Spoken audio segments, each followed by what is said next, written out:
오늘 우리에게 주시는 하나님의 말씀은 요한일서 4장 7절에서 13절입니다. 사랑하는 자들아, 우리가 서로 사랑하자. 사랑은 하나님께 속한 것이니 사랑하는 자마다 하나님으로부터 나서 하나님을 알고 사랑하지 아니하는 자는 하나님을 알지 못하나니 이는 하나님은 사랑이심이라. 하나님의 사랑이 우리에게 이렇게 나타난 바 되었으니 하나님이 자기의 독생자를 세상에 보내심은 그로 말미암아 우리를 살리려 하심이라. 사랑은 여기 있으니 우리가 하나님을 사랑한 것이 아니요 하나님이 우리를 사랑하사 우리 죄를 속하기 위하여 화목 제물로 그 아들을 보내셨음이라. 사랑하는 자들아, 하나님이 이같이 우리를 사랑하셨은즉 우리도 서로 사랑하는 것이 마땅하도다. 어느 때나 하나님을 본 사람이 없으되 만일 우리가 서로 사랑하면 하나님이 우리 안에 거하시고 그의 사랑이 우리 안에 온전히 이루어지느니라. 그의 성령을 우리에게 주심으로 우리가 그 안에 거하고 그가 우리 안에 거하시는 줄을 아느니라. 이는 살아계신 하나님의 말씀입니다. 아멘. 자, 갑자기 이렇게 변화산이 이렇게 연기가 되고 하는 바람에 설교 스케줄이 조금 이렇게 바뀌게 되었어요. 그래서 몇 주 후에 하려고 했던 사랑의 열매 시리즈가 일찍 오늘부터 시작이 돼서 여러분들에게 광고를 잘 못했고요. 저에게 큰 유익이 있었습니다. 지난 2주, 3주 모든 스케줄들이 취소되면서 저 진짜 오랜만에 그냥 설교 준비만 하고 그냥 이렇게 말씀 준비하는 시간만 많이 가졌어요. 그래서 여러분들과 함께 이 성령의 9가지 열매를 가지고 나누는 이 시간들이 조금 더 좀 의미 있게 깊이 갈 수 있지 않겠는가. 그래서 말씀 안에 좀 가능하면 다른 요소를 빼고 이제 말씀에 좀 집중하려고 하고요. 성령의 9가지 열매를 들어가면서 우리 예배팀에서 저에게 이렇게 제안을 했어요. 여러분, 우리 십계명 우리 공부할 때 십계명을 외우는 방법 가르쳐 드렸었는데 기억나세요? 신우이 안부 살간도 증탐. 이것도 처음 듣는 듯한 표정이 많으세요. 이렇게 첫 자를 따가지고 나 외에 다른 신을 두지 말라, 우상을 만들지 말라, 신우이 이름을 망령되이 읽었지 말라, 안식일 이렇게 해서 외웠었는데 요번에 성령의 9가지 열매도 물론 아는 분이 있겠지만 우리가 한번 순서대로 외우는 것도 좋겠다. 갈라디아서 5장 22절부터 23절까지 있는 말씀인데 그 예배팀에서 성령의 열매 송을 만들었어요. 그래서 매주 이렇게 9번 정도 부르고 나면 아마 잘 외워지지 않을까. 성령의 9가지 열매는 또 우리 교회 9개 동산이기도 하잖아요. 자,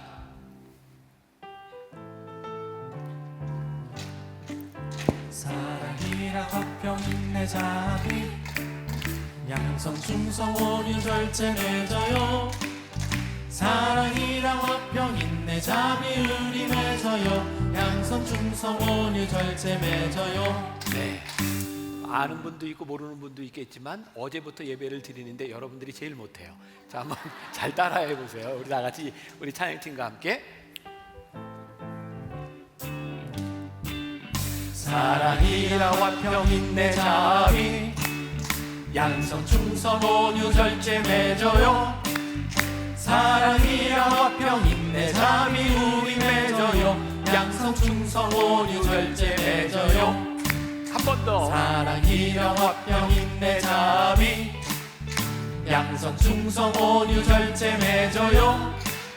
사랑이라 화평 인내 자비 우리 맺어요. 양성 충성 온유 절제 맺어요. 어린아이 같은 마음으로 이렇게 잘 따라오시고 9개 열매를 우리 한번 깊이 바라보면 좋겠습니다. 오늘 여러분들이 눈치채셨겠지만 찬양도 계속 사랑에 대한 설교를 했고요. 오늘 사랑 그 부제로 누구도 피할 수 없는 요구, 사랑이라는 제목으로 말씀을 나누려고 합니다. 여러분, 우리가 믿는 신앙, 하나님을 믿는 신앙, 세상 사람들은 기독교라고 이야기를 하는데 우리가 믿는 신앙의 권위는 무엇일까요? 여러분, 권위주의는 사라져야 될 것이지만 권위는 있어야 합니다. 우리가 믿는 이 신앙의 권위, 저는 하나님께로부터 오는 것이라고 생각해요. 오늘 제가 여기 말씀을 전할 때도 이 말씀이 하나님께로부터 오는 말씀일 때 그게 권위가 있는 것이 아니겠습니까? 근데 하나님께로 오는 것 중에 가장 중요한 것이 있는데 그게 뭐냐면 사랑이에요. 오늘 본문 말씀 가운데 요한일서 4장 7절에 보니까 이렇게 되어 있죠. 사랑하는 자들아 우리가 서로 사랑하자. 사랑은 하나님께 속한 것이니 사랑하는 자마다 하나님께로부터 나서 하나님을 알고. 사랑하는 자들아 우리가 서로 사랑하자. 우리가 사랑할 때 하나님께 속한 자가 된다. 다시 말하면 우리가 사랑하지 아니하면 우리는 하나님께 속한 자가 아니다, 이런 말이죠. 사랑은 하나님께로부터 오는 것이라고 성경이 말씀하고 있어요. 제가 요즘 많이 인용하는, 참 좋아하는 교수님, 100세를 살아보니 김영석 교수님이 쓴 책 중에 왜 우리에게 기독교가 필요한가, 거기에 짤막한 이야기가 하나 나와요. 이 교수님의 지인 중에 한 분이 숙명여대에 이렇게 교수를 지내고 이렇게 차관을 지낸 분이 있답니다. 이분이 만나서 한 번은 이렇게 이야기를 하더래요. 나는 세상에서 무서운 게 하나도 없는데 우리 어머니한테는 꼼짝 못해. 우리 어머니가 내가 마땅치 않으면 꼭 하시는 말이 있어. 가만히 있다가 이렇게 얘기해. 야, 이 녀석아, 내가 너 낳았다. 할 말 있냐? 어머니가 이렇게 말을 하면 본인은 할 말이 없다는 거예요. 이분의 어머니의 말, 내가 너를 낳았다, 이게 이분의 권위라는 거예요. 내가 너를 낳아서 키웠다, 내가 사랑했다, 이것이 이분의 권위라는 거예요. 하나님께서 우리를 사랑하신 그 권위보다 더 큰 권위가 없고, 우리가 그 사랑으로 살아가는 것보다 더 큰 우리 그리스도인들의 권위가 없는 것 같아요. 여러분, 고린도전서 13장은 사도 바울이 고린도에 있는 교인들에게 쓴 편지죠. 13장 사랑장이라고 이야기를 합니다. 거기에 유명한 말씀이 있죠. 믿음, 소망, 사랑, 그 중에 제일은 사랑이다. 우리들 신앙생활하는데 사실 우리들 피부로 느끼는 건 사랑보다 믿음이 더 중요하다고 생각할 때가 많지 않나요? 우리들에게 소망이 더 중요하다고 생각할 때가 많지 않나요? 근데 사도 바울이 목회를 하면서 교인들을 바라보면서 믿음도 중요하고 소망도 중요하고 다 중요한데 그가 깨닫게 된 건 뭐냐면 사랑이 없으면 아무것도 아니라는 것을 깨닫게 된 거죠. 그래서 우리가 잘 아는 유명한 말씀이 있죠. 내가 천사의 말을 한다 할지라도 사랑이 없으면 아무것도 아니다. 천사의 말, 능력이 있는데 사랑이 없으면 아무것도 아니다. 내가 산을 옮길 만한 믿음이 있다 해도 사랑이 없으면 아무것도 아니다. 내 몸을 내어주어 불사르게 한다 할지라도 나에게 사랑이 없으면 아무것도 아니다. 근데 사실 우리 교회에서 뭔가 된 듯한 사람은 뭐예요? 믿음 있는 사람이잖아요. 봉사하는 사람이잖아요. 그런데 그 어떤 것도, 어떤 능력도, 투철한 믿음도 거기에 사랑이 없으면 아무것도 아니다. 왜 그럴까요? 사랑이 없으면 해결되지 않는 게 있는 거예요. 우리들이 믿음을 지키기 위해 소망을 붙드는 이 소망에 사랑이 없으면 얼마나 이기적이 되고, 우리들이 가지고 있는 이 믿음 지키려고 하는 이 믿음에 사랑이 없으면 믿음 때문에 사람들이 얼마나 잔인해지는지 몰라요.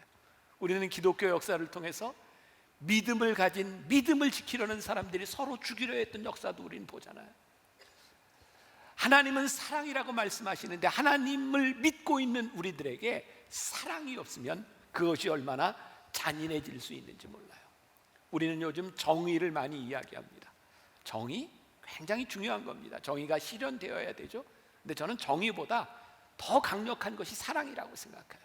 우리가 정의를 주장하며 싸우면 한쪽은 죽고 한쪽만 살아남아요. 그런데요, 사랑이 놀라운 것은, 사랑은 지고 이기는 것이 없다는 거예요. 부부간에 싸워보세요. 정의를 가지고 싸우면 이혼으로 가요. 형제간에 싸워요. 네가 옳다 내가 옳다. 형제간에도 평생을 보지 않고 살아가요. 근데 사랑은 이 정의를 뛰어넘는, 사랑은 내 편과 내 편을 나누는 것이 아니라, 사랑은 이 모든 것을 감쌀 수 있는 것이기에 사랑은 훨씬 더 강력한 것이죠. 사랑으로만 우리들에게 보이는 게 있거든요. 벌써 한 10년쯤 된 것 같아요. 제가 여러분들에게 설교하면서 이렇게 종이에다가 점을 하나 이렇게 찍으면서 보이세요 했던 거 혹시 기억나세요? 자, 한번 저기 보세요. 저기 큰 종이에 점이 하나 찍혔다가 뭐가 보이세요? 뭐가 보여요? 점이 보이죠. 참 신기하잖아요. 저 큰 종이에 점이 하나 딱 찍히는 순간 저 여백은 하나도 보이지 않고 점만 보입니다. 우리들에게 정의, 소망, 믿음, 우리들이 그것만 가지고 살아가는 것이 아니라 하나님의 방법과 하나님의 눈과 하나님의 사랑이 우리들에게 들어올 때 우리들에게 더 많은 것들이 보이기 시작해요. 사랑은 굉장히 크고 위대한 것이죠. 자, 어떤 신학자가 그런 이야기를 했습니다. 갈라디아서 5장 22절부터 23절까지에 있는 성령의 9가지 열매, 사실은 열매가 9개가 아니라는 거예요. 성령의 열매는 오직 한 가지 사랑이고 나머지 다른 것들은 다 사랑에서부터 나오는 거라는 거예요. 아마 우리가 이제 말씀을 이렇게 계속해서 하나하나 배워가면서 왜 그런가라고 하는 것도 우리들이 아마 깨닫게 될 것 같아요.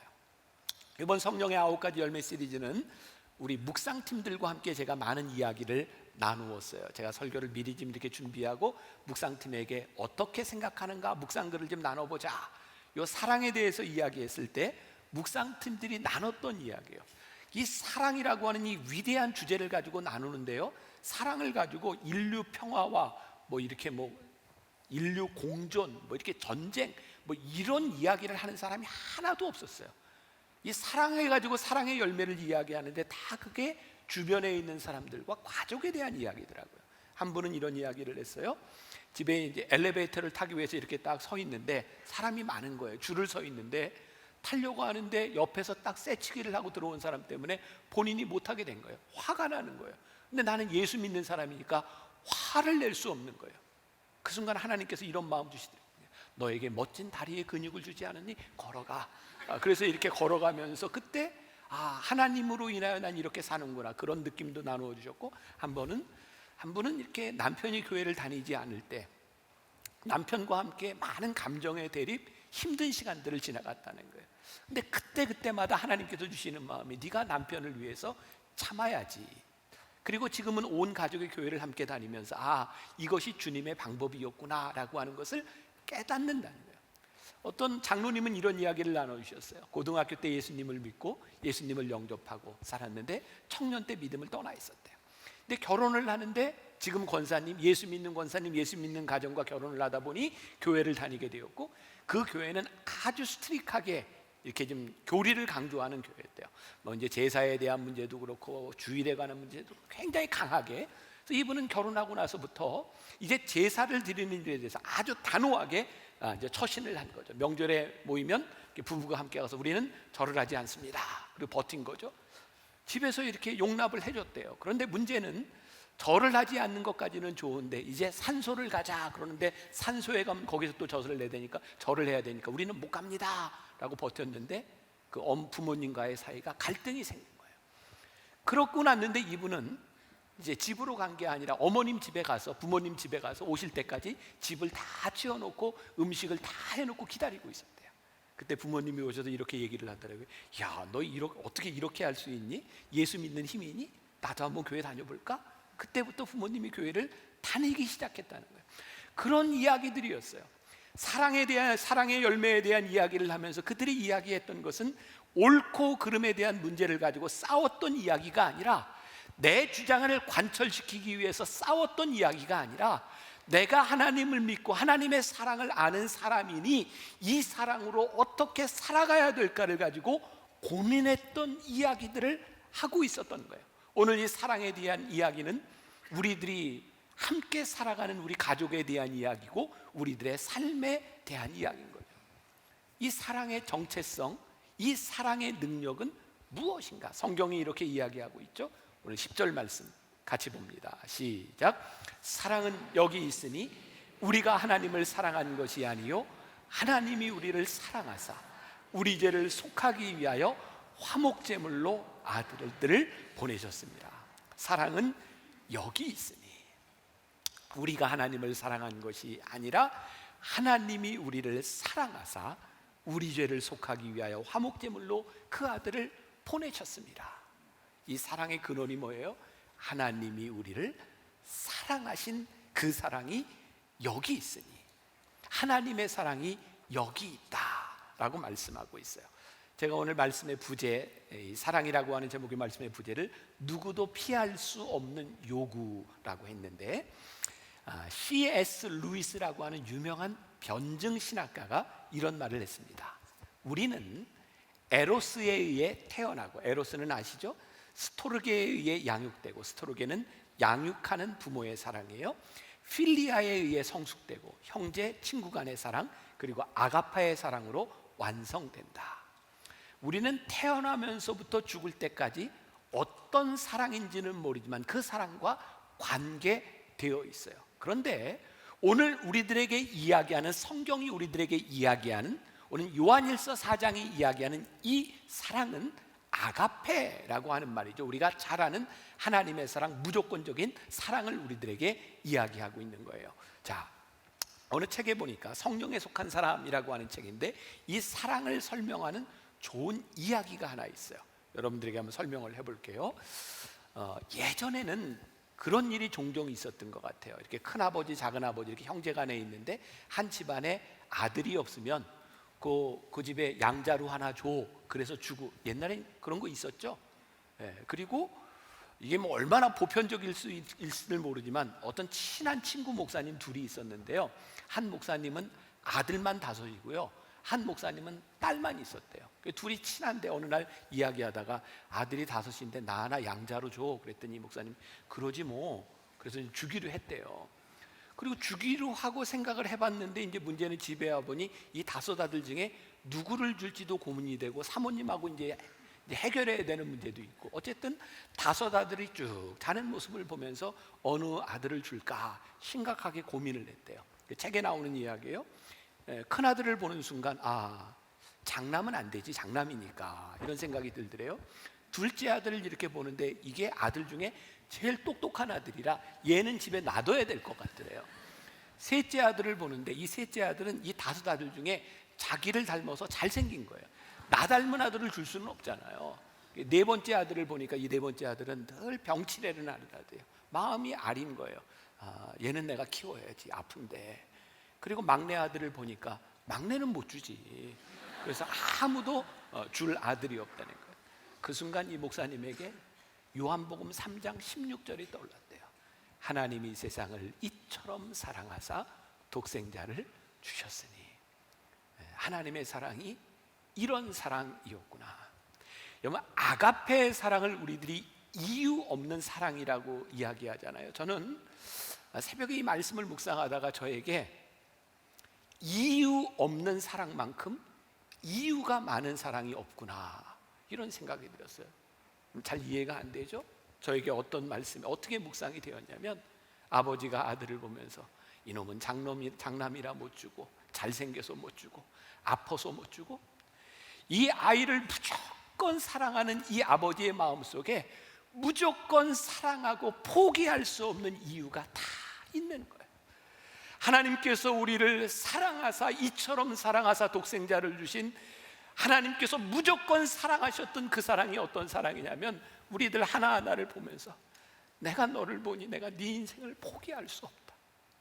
내가 너를 보니 내 마음이 아프고, 내가 너를 보니 너를 홀로 둘 수 없고, 내가 너를 포기할 수 없어서 우리들 한 사람 한 사람에 대하여 하나님이 다 이유를 가지고 있어서 이유 없이 사랑할 수밖에 없는, 저에게는 그렇게 느껴졌어요.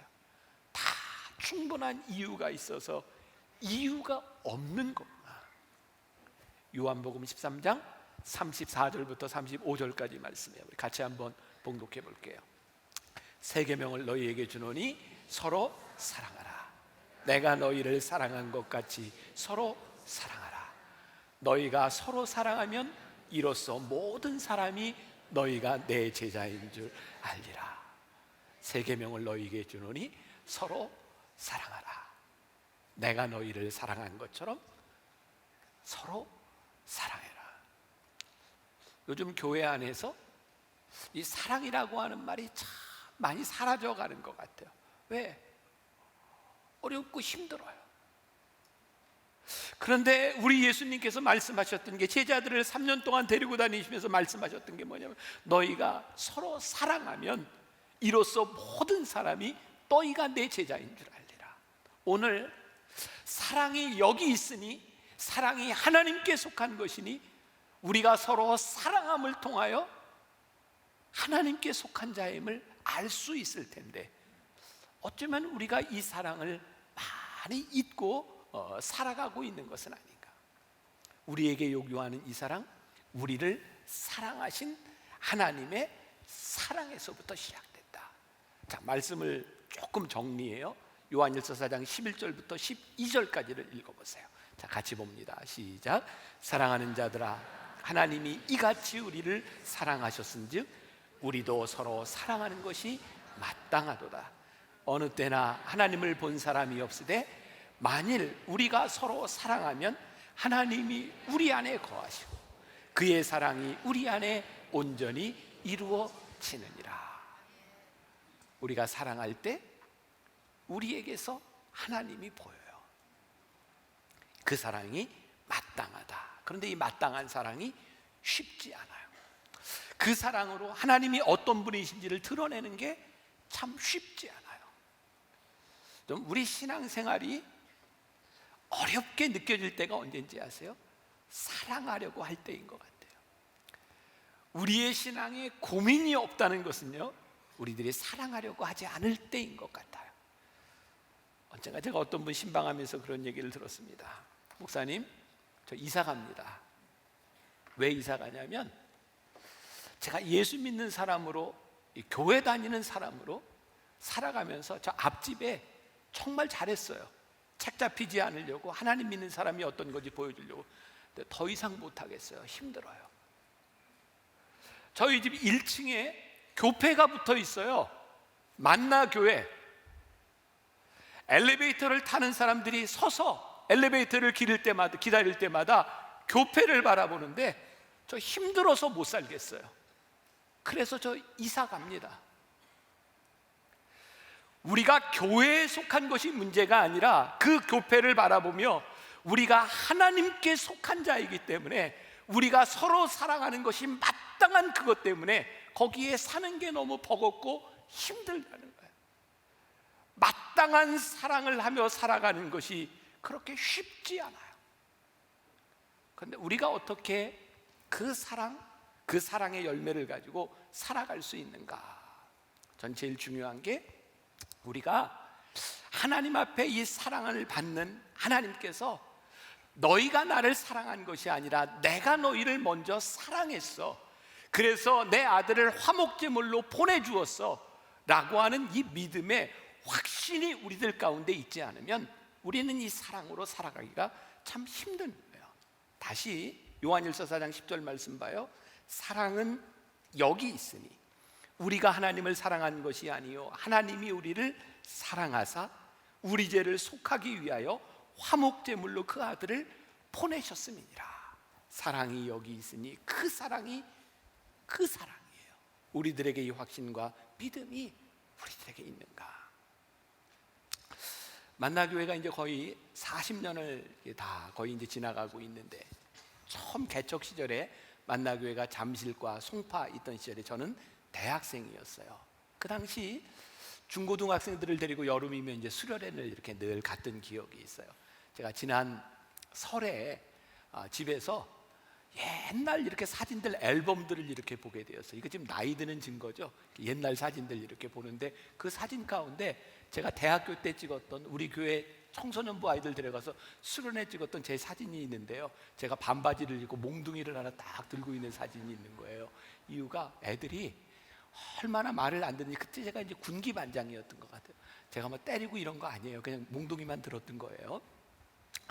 근데 애들이요 진짜 말을 안 들어요. 진짜 이건 뭐 지금 다 권사되고 그랬는데 옛날에 참 말 안 듣고, 그러니까 제가 이제 또 밤에 불침번을 쓰면서 지켜야 되는 거예요. 얘네들이 밤에 무슨 말썽을 부릴지 모르는 거예요. 그때 제가 이렇게 아이들을 이렇게 케어하는 방법 중에 하나가 밤에 이렇게 한 12시 무렵 됐을 때요, 제가 불침번을 쓰면서 제일 말썽 부리는 애 하나를 불러냈어요. 불러내서 제가 이런저런 이야기를 하면서 선생님이 라면 끓여줄까? 옛날 캠프에서 라면 대단한 거잖아요. 그래서 라면을 다 끓여주고 그 아이한테 비밀이야 그리고 들여보냈어요. 그리고 그 다음 말썽 부리는 애를 또 불러냈어요. 그리고 제가 라면을 하나 끓여주고 비밀이야 그리고 또 들여보냈어요. 제가 그렇게 밤새 3명을 불러다가 라면을 끓여주고 들여보냈어요. 이제 아침이 돼서 이제 수련회 이제 행사들을 시작하는데요. 라면을 끓여줬어도 말썽 부리는 놈은 또 말썽을 부리고 말을 안 들어요. 그때 제가 말썽 부리는 애를 보면서 참 내가 눈을 하면 윙크를 딱 한 거예요. 어젯밤 애들이요 쫙 어젯밤 저와 둘 사이에 라면을 끓여 먹었던, 참 흥미롭잖아요. 아무것도 아닌 것 같은데 그 밤에 있었던 너와 나의 비밀이 친밀감, 관계를 만들어내요. 우리들에게요, 하나님의 사람으로 살아가는데 진짜 중요한 게 있어요. 하나님께서 우리를 사랑하사 내가 너를 위해 내 아들을 화목제물로 주었어. 이게 우리들 속에서 그렇군요 주님, 이게 우리들에게서 고백되고 그것이 우리들의 삶의 순간순간마다 생각날 때 그것으로 인하여 우리들이 사랑할 수 있는데, 이것을 잃어버리고 나니 이것이 우리들 마음에 없으니 사랑하는 것이 너무너무 버겁고 힘든 거죠.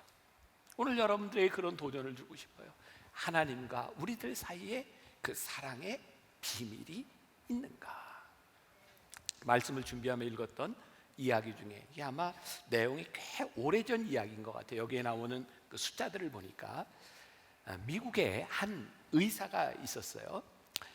중동에서 온 한 왕자를 이렇게 치료하고 수술하게 되었고요. 이제 왕자는 돌아가게 됐고, 이 의사는 그 왕자에게 이제 얼마 치료비를 이렇게 청구해야 되는 상황이 된 거예요. 제가 이제 오래된 이야기라고 생각하는 게, 여기에 있는 뭐 수술비가 뭐 5,000불 뭐 이렇게 나온 거 보니까 미국은 지금 상당히 이렇게 비싼데, 이거 얼마를 받아야 될까 고민하면서 이렇게 친구들에게도 물어보고 이러는데, 한 친구는 최고 한 5만 불까지 받아도 된다, 뭐 그 정도는 충분히 냈을 거야, 이렇게 얘기를 하는데, 이분이 이제 교인이라 이 상황을 담임 목사님과 상담을 했던 것 같아요. 목사님, 이런 상황인데 제가 어떻게 해야 될까요? 그랬더니 목사님이 아주 지혜로운 팁을 하나 준 거예요.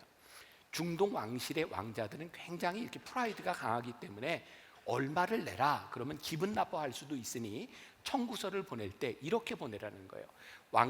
왕자님의 신분에 합당하게 지불하시면 됩니다, 이렇게 보내라는 거예요. 그때 그렇게 보냈더니 글쎄 그 왕자가 생각했던 것보다 훨씬 더 많은 7만 5천 불을 이제 병원비로 보냈던 거예요. 너무 기뻐서 목사님께 전화를 했더니, 목사님 그렇게 보냈더니요 7만 5천 불을 보내왔어요. 그랬더니 목사님이 이렇게 축하를 해주고, 며칠 있다 이 목사님께로부터 이 의사에게 편지가 하나 갔어요.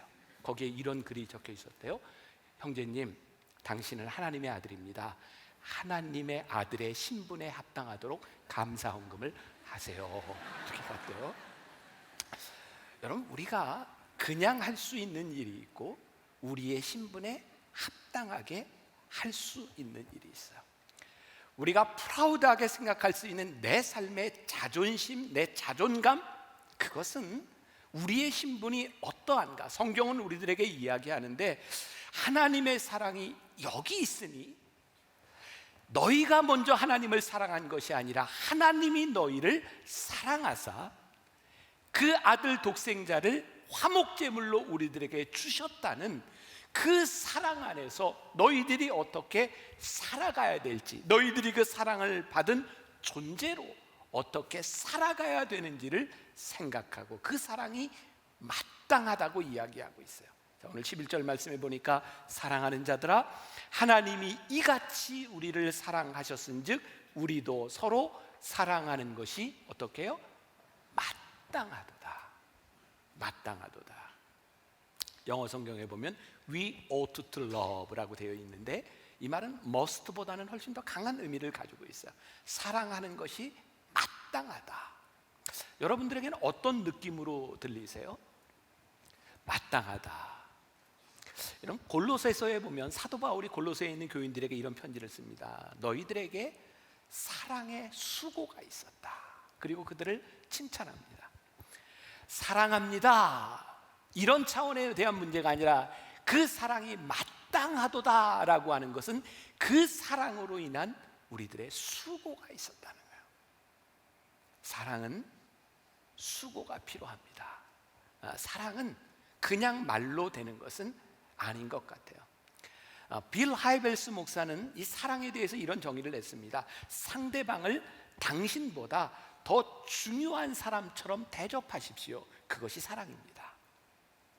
지난해 제가 우리 아들, 딸들을 다 이게 시집장가 보내고 제가 조금 염려가 되었던 건 제 아내가 애들을 다 보내놓고 혹시 좀 우울하거나 좀 그러면 어떡하나 하는 염려가 됐어요. 저는 밖에서 많이 활동을 하지만, 그래서 우리 아이들을 다 결혼을 시키고 난 후에 제가 가능하면 외부 스케줄들을 많이 좀 이렇게 없애고 아침, 점심, 저녁 세 끼를 제 아내와 계속 같이 먹었어요.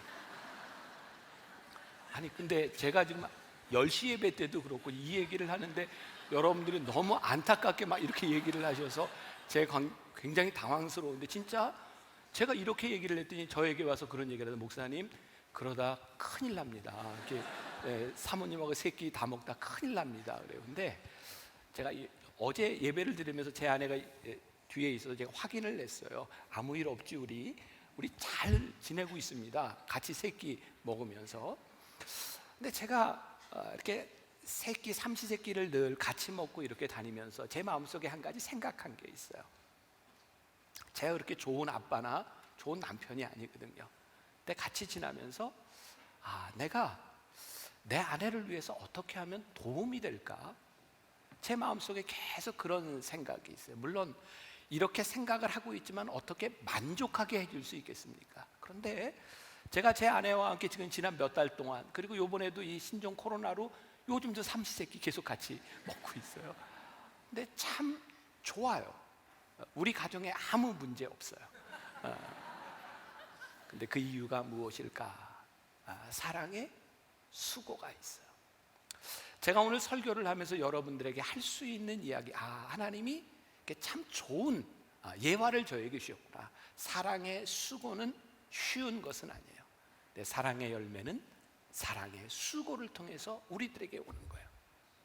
쉽지 않아요. 그래서 성경이 오늘 13절에, 요한일서 4장 13절에 이렇게 이야기하고 있어요. 그의 성령을 우리에게 주심으로 우리가 그 안에 거하고 그가 우리 안에 거하시는 줄을 아느니라. 하나님을 사랑할 때 우리들이 그 속에 거한다고 했는데, 그게 성령을 우리들에게 주심으로 그것이 가능하다는 거예요.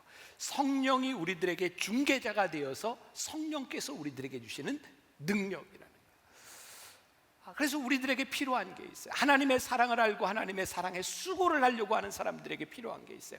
오늘 이 사랑이 그냥 일반적인 사랑이 아니라 성령의 열매인 것은 우리들의 힘으로 하는 것이 아니라 성령께서 우리 안에 계셔서, 성령님 도와주세요. 주님, 내 마음대로 내 이기적인 내 생각에 대한 사랑이 아니라 성령님께서 우리 안에 주셔서 성령님께서 보게 하시는 그 사랑으로 보게 해주세요. 이 성령께서 우리들에게 거하실 때 그것을 통해서 나오는 것이 사랑의 열매인 거죠. 어떤 분이 저에게 이런 이야기를 한 적이 있어요. 목사님은 교인들을 참 모르세요. 그 사람이요, 목사님이 이렇게 사랑도 많고 봉사도 많다고 이렇게 생각하시지만 목사님 앞에서만 그래요. 목사님 참 사람을 잘 못 봐요. 제가 속으로 이런 이야기를 했어요. 그래요, 괜찮아요. 저를 속일 수는 있겠지만 성령님을 속일 수는 없잖아요. 그분이 그렇게 사랑한다면, 그분이 거짓된 사랑을 한다면 그분의 마음이 얼마나 불편하겠어요. 사람을 속일 수는 있지만 성령님을 속일 수는 없고, 성령님을 따라 인도하심을 받는 그 사랑이라고 한다면 우리의 육체의 소욕과 인간의 욕심을 벗어버린 그런 사랑이 아니겠어요? 사랑하는 여러분, 오늘 우리들에게 그런 도전이 있었으면 좋겠어요. 성령이 우리 안에 계심으로, 그 성령님으로 인하여 우리들에게 나타나는 그 사랑은 어떤 사랑입니까? 우리 그리스도인들은 때때로 우리들의 삶의 죽음을 생각하는 것이 유익할 때가 많은 것 같아요. 여러분, 이 의미를 잘 생각하세요. 내가 뭐 죽고 싶다 이런 죽음이 아니라 내가 하나님 앞에 갈 그 날들을 생각하면 우리는 우리들의 삶에 참 진지해질 수 있을 것 같아요. 저는 종종 그런 생각합니다. 제가 죽었을 때 제가 목사니까 우리 교인들이 조문을 오지 않겠습니까? 오실 거죠? 네. 그때 교인들이 저를 생각할 때 어떤 생각을 할까? 만나교회 담임 목사? 그 목사님은 열정이 있었어. 그 목사님은 꿈이 참 많았어. 그래, 그 목사님은 성공한 목회자야. 여러 가지로 저에 대한 수식어들이 가능하겠지만 그때 제 마음속에 소원이 생겼어요. 하나님, 우리 교인들이 저의 죽음 앞에 서 있을 때 저를 바라보며 우리 목사님은 우리를 참 사랑하셨어. 그렇게 말할 수 있으면 저는 너무 행복할 것 같아요. 제가 목회를 하면서 제가 살아오는 동안 나를 기억했던 사람들이 내가 그분으로 인하여 사랑을 받았어 라고 생각한다면 우리는 얼마나 참 복된 사람일까. 여러분들의 인생에 가장 복된 일, 우리가 성령의 열매를 맺고 살아가는 우리들에게 우리를 생각하는 그 누군가가 그 사람은 참 사랑이 있는 사람이었었어. 사도 바울이 이야기했던 고린도전서 13장, 내가 사람의 방언과 천사의 말을 한다 할지라도 사랑이 없으면 소리나는 구리와 울리는 꽹과리가 되고, 내가 예언하는 능력이 있어 모든 비밀과 모든 지식을 알고 또 산을 옮길 만한 모든 믿음이 있을지라도 사랑이 없으면 내가 아무것도 아니요. 내가 내게 있는 모든 것으로 구제하고 내 몸을 불사르게 내어준다 할지라도 사랑이 없으면 내게 아무 유익이 없느니라. 사랑이 없으면 nothing, 아무것도 아니라는 거예요. 우리가 구별해야 될 것이 있죠. 제가 지금까지 이런 이야기를 하면서 우리들 마음속에 그런 생각이 들지 몰라요. 나는 사랑이 많아요. 나는 내 자식도 사랑하고 내 아내도 사랑하고 내 일도 사랑하고 모든 것들을 사랑해요. 중요한 것은 사랑의 방식이에요. 우리가 성령님의 인도하심을 따라 받는다는 것, 성령이 내 안에 계셔서 일어나는 사랑이라고 하는 것, 사랑의 방식에 대한 문제죠. 제가 얼마 전에 옥하는 목사님 어떤 설교문을 하나 보는데 그런 얘기가 있어요. 요한복음 13장, 예수님께서 제자들의 발을 씻기셨던, 십자가에 달리시기 전에 제자들의 발을 씻기셨던 장면이에요. 예수님께서 제자들에게 보여주고 싶으셨던 게 있어요. 내가 너희를 사랑한다, 너희도 이렇게 섬기는 사람이 되어라. 옥하는 목사님 설교 중에 그런 내용이 있어요. 만일 예수님께서 제자들의 발 앞에 무릎을 꿇고 세수대에 물을 가지고 제자들의 발을 닦으실 때 예수님께서 가져오신 그 물이 한 80도 100도 넘는 물이었다면 제자들이 사랑을 느꼈을까요? 한겨울에 차가운 물을 가지고 발을 닦았다면 그것이 사랑으로 느껴졌을까요? 아니, 발을 닦는데 물도 없이 맨살을 비비면서 아프게 비비고 있다면 그 발을 닦는 그 사랑이 사랑으로 느껴졌을까요? 진짜 중요한 게 있더라고요. 내가 너를 사랑한다 보다 내가 너를 어떻게 사랑하는가. 오늘 우리들이 내 마음속에 사랑이 있다, 이것이 중요한 것이 아니라 성령님께서 우리 안에 계셔서 성령님께서 우리들에게 보게 하시는 방식으로 내가 너를 사랑하는 것, 그 사랑이 마땅한 그 사랑의 방식이 무엇인가. 하나님이 우리들에게 보여주신 게 뭐예요? 너희가 나를 사랑한 것이 아니라 내가 너희를 사랑하였나니, 그 사랑이 뭐냐면 하나님께서 우리를 사랑하사 우리가 알아들을 수 있는 방식으로 우리와 같이 되셔서 사람의 몸을 입고 오셔서 종의 형체를 가지고 우리와 같이 되셔서 우리를 위해 죽으셨던 그 사랑. 하나님의 사랑은 하나님 마음대로 사랑하신 것이 아니라 우리를 사랑하사 우리처럼 되셨던 그 사랑을 우리들에게 말씀하고 있어요. 사랑하는 여러분, 우리가 참 요즘 마음 아프잖아요. 교회에서 사랑의 이야기들이 많이 없어졌고, 그리고 이 시대를 바라보면서 사랑을 이야기하면 뭔가 비겁한 사람 같아요. 정의를 실현해야지.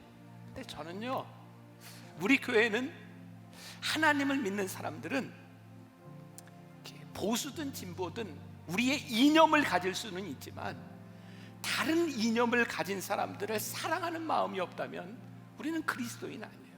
여러분, 옳고 그름에 대한 문제가 아니에요. 우리 나라와 민족을 위해서 우리들이 기도해야 되고 서로를 감싸야 되고, 여기 함께 예배하는 우리 공동체가 하나님의 사랑으로 인하여 서로 사랑하지 않는다면 우리에게서 어디에서 하나님의 모습이 나타나겠어요?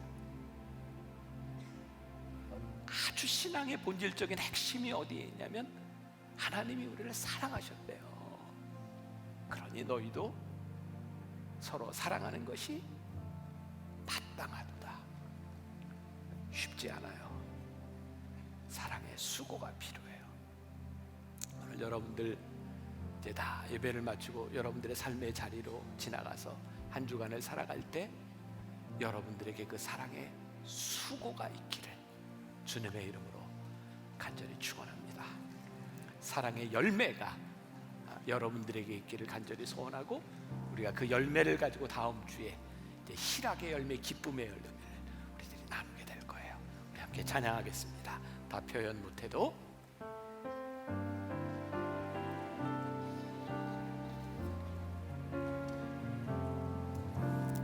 표현 못해도 나 표현하리라. 나 고백 못해도 나 고백하리라. 다 알 수 없어도 나 알아가리라. 다 닮지 못해도 나 닮아가리라. 다 표현 못해도 나 표현하리라. 다 고백 못해도 나 고백하리라. 다 알 수 없어도 나 알아가리라. 다 닮지 못해도 나 닮아가리라. 그 사랑 얼마나 아름다운지, 그 사랑 얼마나 날 부욕해 하는지, 그 사랑 얼마나 크고 놀라운지를, 그 사랑 얼마나 나를 감격하게 하는, 그 사랑,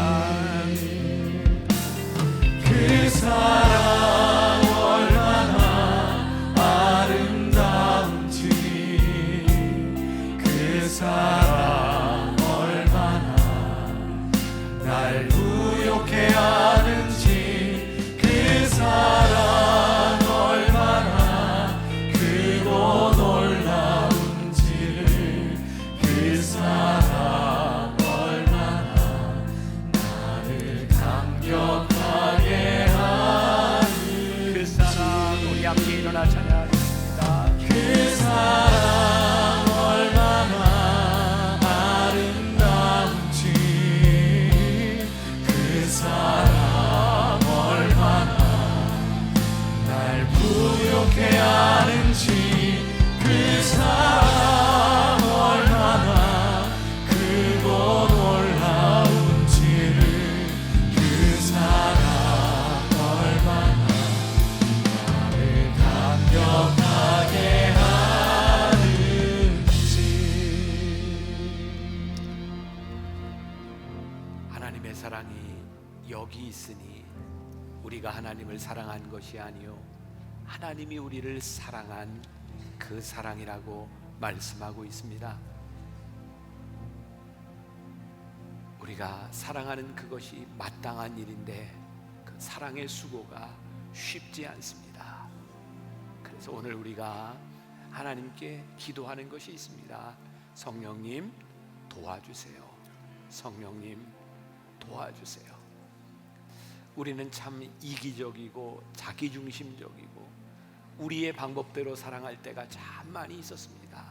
성령님 우리를 도와주세요.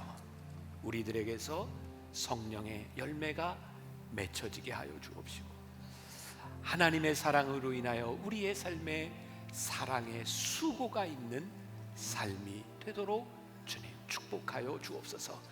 오늘도 하나님 앞에 귀한 헌신과 또 귀한 물질, 시간, 모든 것들 하나님께 드린 귀한 손길들 기억하여 주옵시고, 무엇보다도 나에게 사랑이 없으면 아무것도 아니라고 말씀하셨던 그 말씀 붙들고 이 모든 것 위에 하나님의 사랑을 더할 수 있는 귀한 주의 백성들이 되게 하여 주옵소서.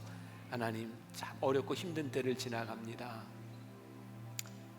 우리가 살고 있는 이 세상에 참 많은 미움이 있고, 또 우리가 살고 있는 이 시대가 얼마나 어려운지 경제적인 고통도 있고 참 힘든 때를 지나가고 있는데, 하나님 그 사랑으로 우리를 붙잡아 주시고, 우리를 포기할 수 없는 그 사랑이 우리를 붙잡아 주시사 강하고 담대하게 믿음으로 승리하는 주의 백성들이 되게 하여 주옵소서.